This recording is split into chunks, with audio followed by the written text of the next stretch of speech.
What is a dictionary? A dictionary in Python stores data in key value pairs. Think of it like a real dictionary. Each word is a key, and its meaning is the value. A dictionary starts and ends with curly brackets. Here we create a dictionary called person. It has three keys: name, age, and city. Each key has a value: Alice, 25, and London. We can get the value of a key by writing its name inside square brackets. When we write a key of dictionary inside square brackets, we're asking Python to look inside the dictionary variable we typed and find the value that belongs to that specific key. In this case, the key name is matched with the value Alice, so Python gives us Alice as the result.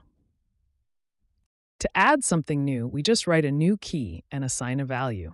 Now our dictionary has a new key job with the value engineer.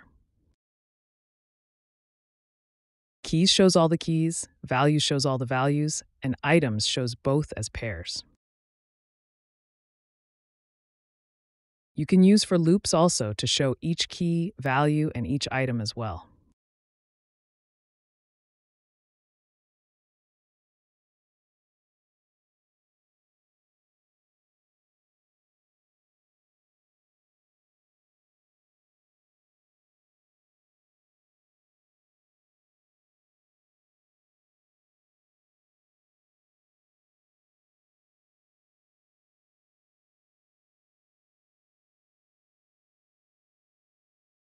We can remove one key and its value using the pop function. Here we remove age from the dictionary.